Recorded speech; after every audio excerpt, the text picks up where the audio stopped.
word dis-ease. People don't say disease together, right?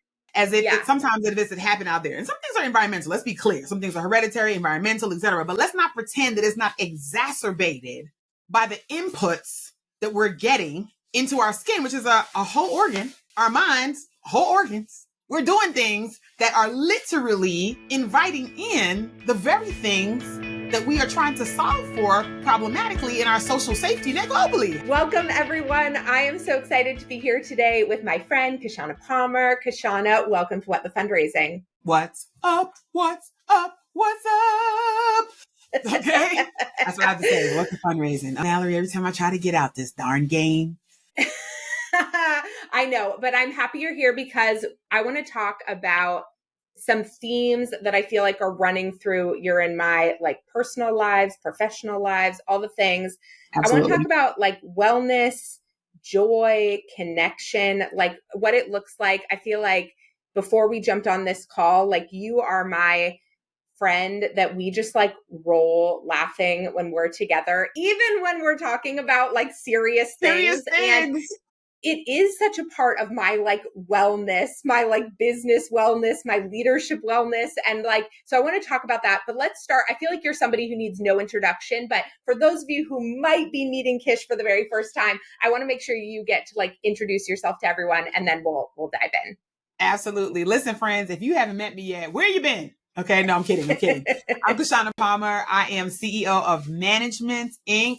We have decided that we are taking a fresh take on management and leadership. We are just doing away with the status quo. We've learned the rules and now we are breaking them because folks are tired.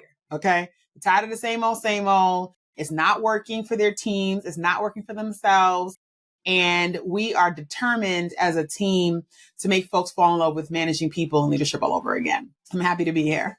I love the way that you talk about like leadership and wellness and not just talk about it like the words that come out of your mouth, but the energy through which you talk about these things. Because I feel like if you have never seen Kish talk in person, you need to like figure out how to get somewhere where she's doing it. Because I feel like just listening to you talk and like going to one of your sessions, like helps me, like not just what you're saying, but like being in that energy with you and like the lightness you bring to things, the humor you bring to things. I feel like you help people not just through their minds, but like in their bodies, like connect to self and like find joy.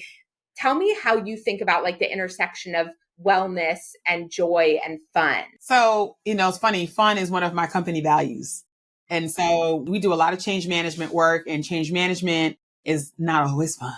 Okay. Changing beliefs, changing habits, behaviors, mindsets, not always fun.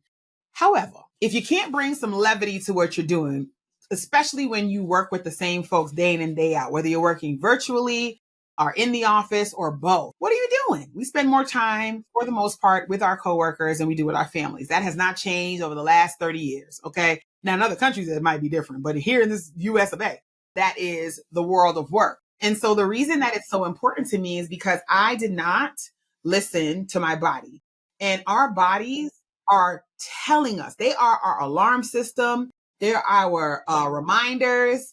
They are our celebration tools. And we use and abuse this vessel, ignore it, abuse it, cast it away, bring it back, yo-yo it, not just in what we put in our bodies, but what we put in our mind. And so after years of having debilitating back pain, and now, I love a good shoe. So can you imagine somebody like me with the shoe collection I have? I just organized it finally in my new house. And I have to tell you, one of my girlfriends who was helping me, she said, "Are you planning to insure these shoes?" And I said, I had never considered that, but I did call my home insurance company to see.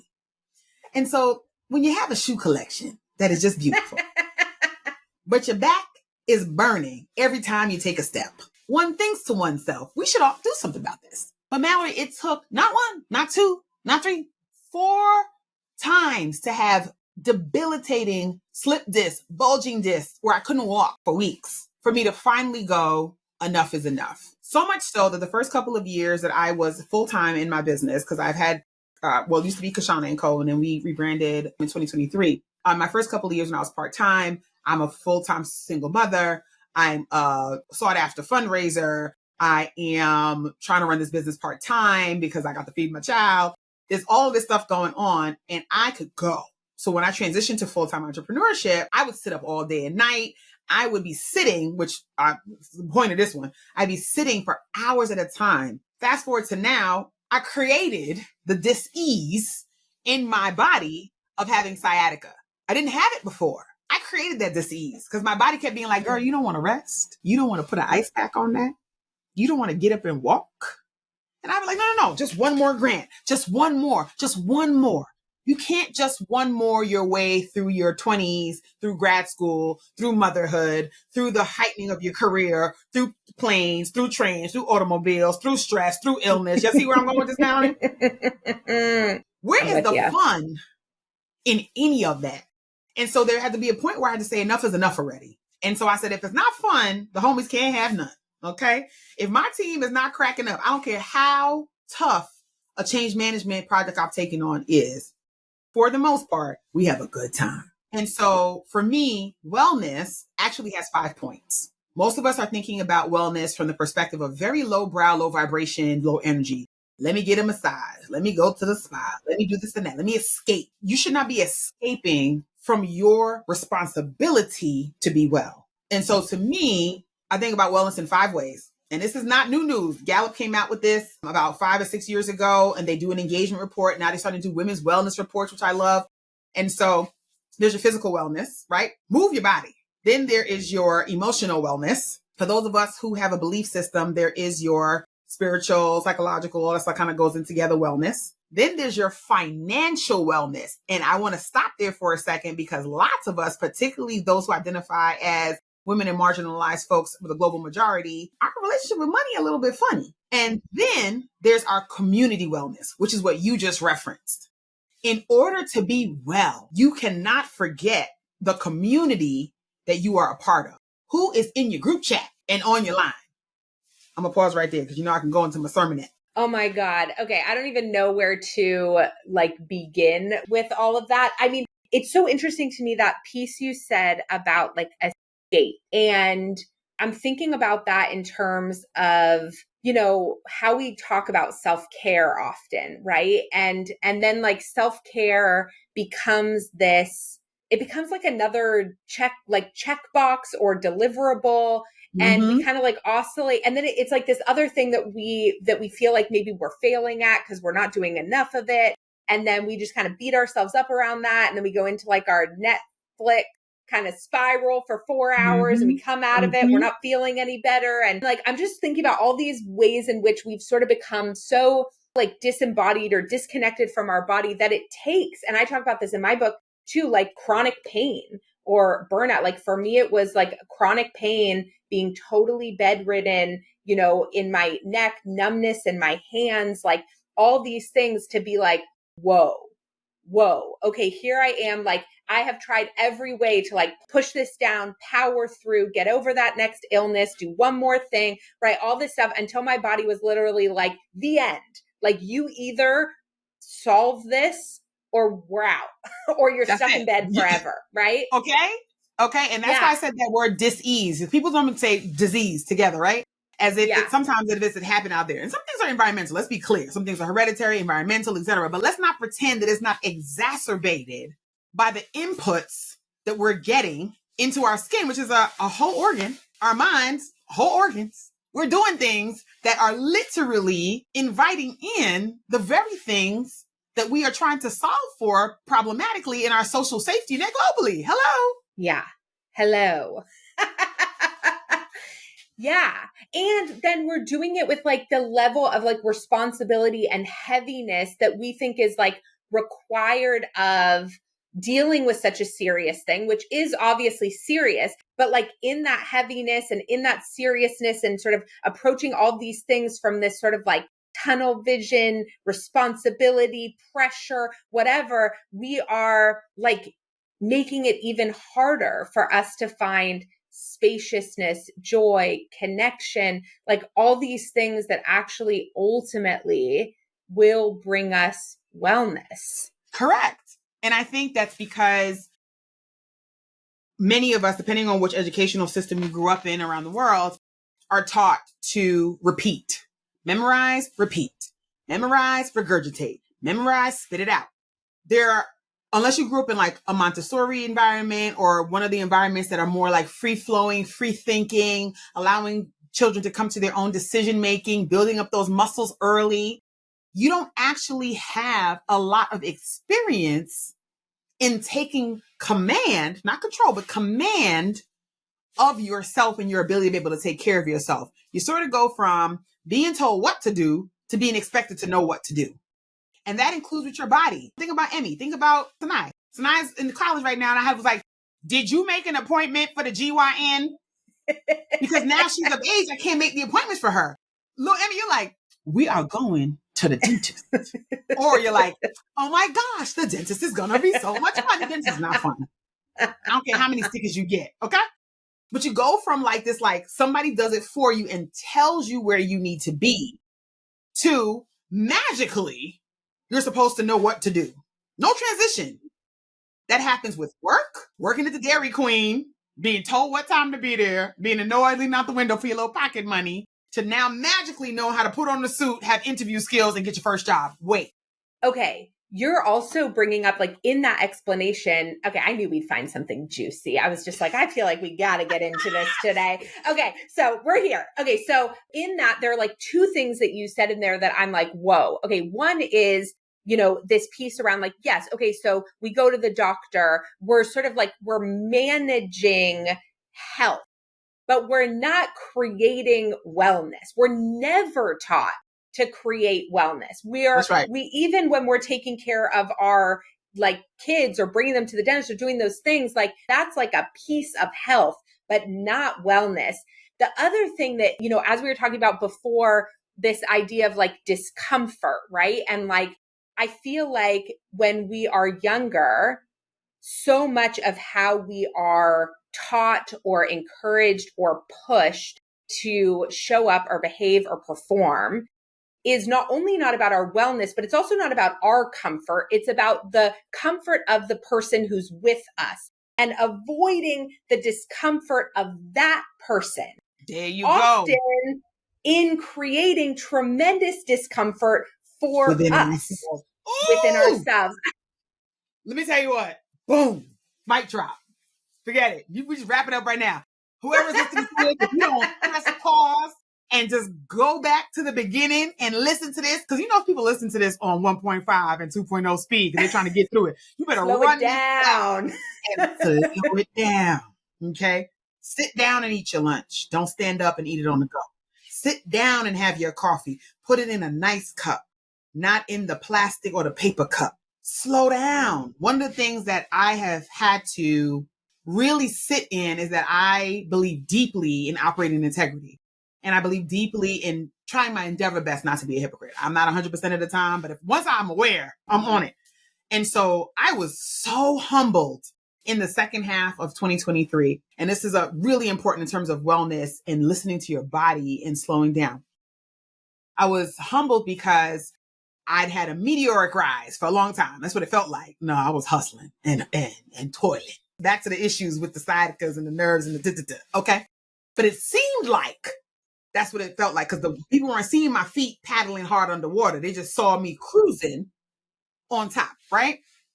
So this came to a halt for reasons we will not discuss on this podcast. But if you are watching the video portion of this, I want you to know that my eyes say, if I see, I'm going to fight them. Back to this story. So I was humbled. And therefore, for the first time since 2017, I did not have a fully booked speaking schedule in the third quarter of the year, third and fourth quarter of the year. I always do like 30, 40, 50 speaking engagements from the end of August to December. By the time I get off the road, all I want is a nap and several pints of ice cream. Okay. Didn't happen. Moved to a new city. Didn't have anywhere to be. Didn't know what to do with myself. Kid just went to college. So what did I need to do? Slow down. The first few weeks, Mallory, hearing me sitting on my front porch, just looking around. First of all, I'm a city girl who bought a house in the darn woods. And so between fighting off the wasps, 7 types of mosquitoes, and the family of deer that just decides to walk across the community in the middle of the day, sauntering, okay? Because we're in their space. It gave me a lot of time to slow down and to think. which I realized I had not been doing. And you and I are similar in the fact that, we are some smart women, smart. When you are gifted and you are brilliant, much of that is muscle that you have been building for a long time. So even when you are at your endeavor best, people think you operating on optimal. So I didn't have space for new thoughts because I was on the road all the time. I didn't have space just to ideate because I had to deliver. I didn't have space to reflect because I was going so fast. But that period allowed me to reevaluate for myself what is in my 5-star wellness plan now that I'm an empty nester. And I decided, since my money has started to be a little funny, let me look at everyday luxuries. So those are some of the things, Mallory, that I mentioned to you. I stopped drinking my coffee out of the little plastic, except for right now I did because I was running, out of a plastic cup. And I had my nice little cup, my nice one with the gold handle. I took my time and did my face in the morning, where before I used to do a 9-step routine in 10 minutes. Now it takes 20 minutes. I started to slow down and enjoy the ritual of the routines that I did every day. And that's what I've been talking about in my keynotes for 2 years. Uh-oh. So everybody, even those of us who are seen as thought leaders, who are looked at as experts, that's a lot of pressure. And that pressure feels like an anvil on your shoulders. And particularly if you are delivering transformative, impactful words of wisdom that help people to shift the money that they're raising, help people to shift the organizations they're leading, help people to shift how they live in their bodies, in their families. We also have to make space to do it for ourselves, or our bodies do it for us. Whew. Mm-hmm. I'm just sitting in that for a second. Mm-hmm. And I think, back to that piece around like, whose comfort are you prioritizing and how is that impacting your wellness?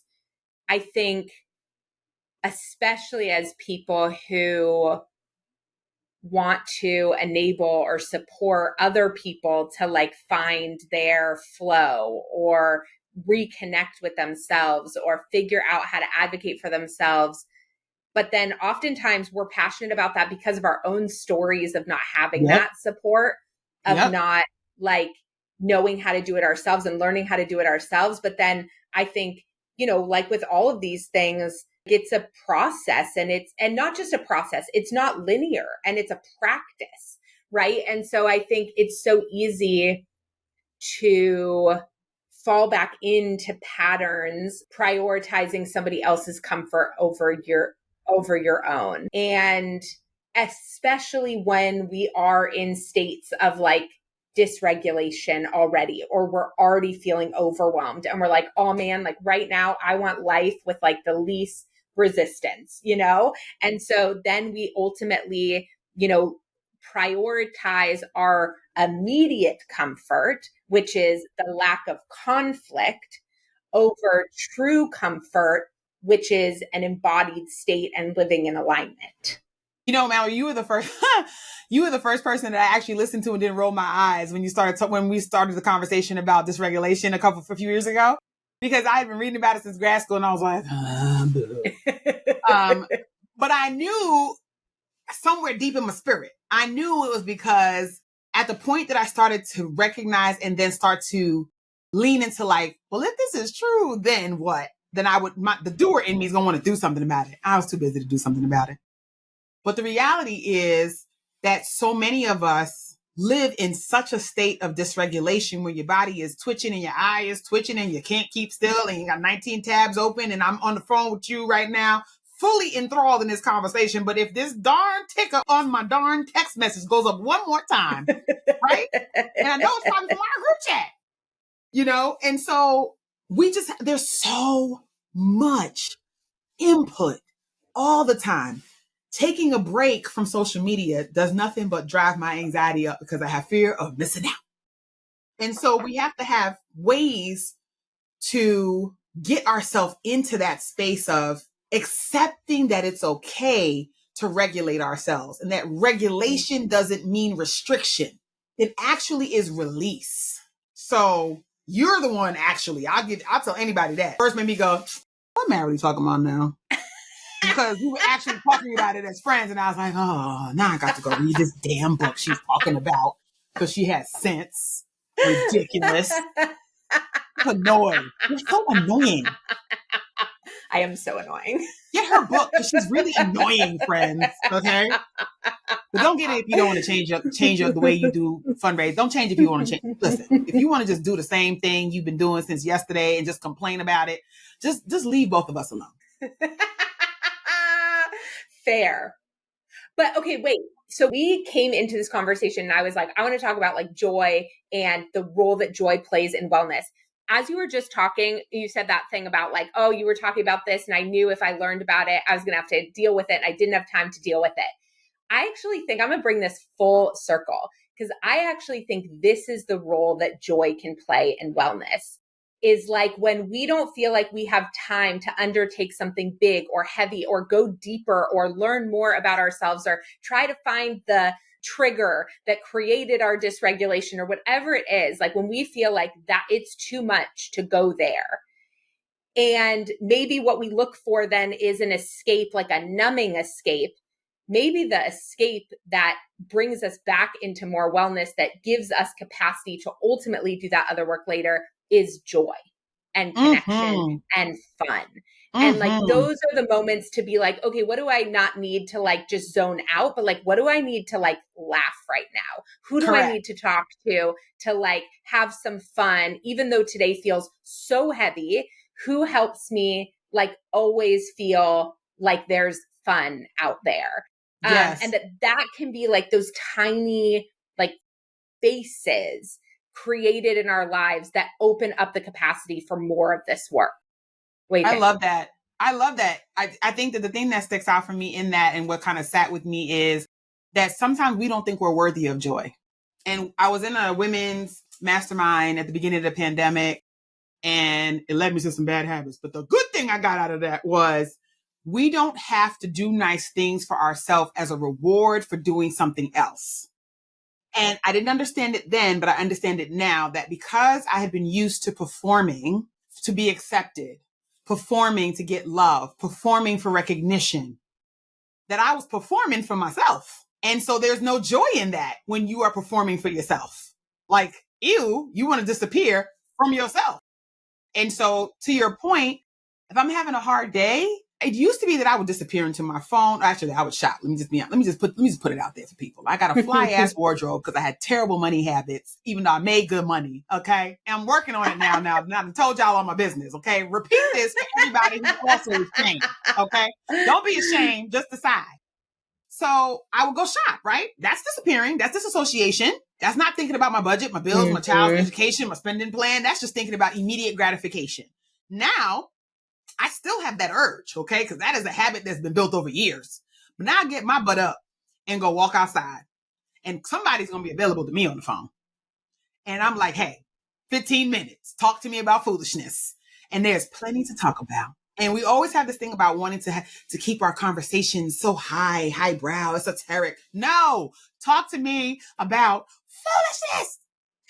Because I need to be able to reconnect with the part of me that understands that everything doesn't have to be a problem to be solved, that I'm not a problem to be solved. And so what came to my mind, Mally, as you were talking, I was trying to sit as still as I could, is that we have a responsibility to seek joy. You can't be a great leader, in my opinion, if there's not joy. You might be able to be effective, potentially, but great. That people want to invite you to their wedding. They want to tell you what the sex of the baby is before the time is. They want you to come to the gender reveal. They want you to mourn with them if a loved one, like if you are not the kind of leader that models that life is coming at us fast. And I'm human enough to know that I'm not going to be in a Mortal Kombat game for the rest of my life. And so I can't keep taking all these body blows. What are we doing? So that joy piece, it's important. It's a responsibility to chase it, to grasp it. You think when we were kids, Mallory, and you had the little light in it, the little light bugs, to bottle it because we need it. All right. we're going to end right there. This is a little teaser, friends. Kish and I both have books coming out later in 2024. And this is just a little sneak preview of what you are going to be getting from the two of us. And we are just so excited to share more with you. So Kish, thank you as always for this conversation, for being you. I'm so grateful for your friendship, for your leadership, for everything. I love you so much.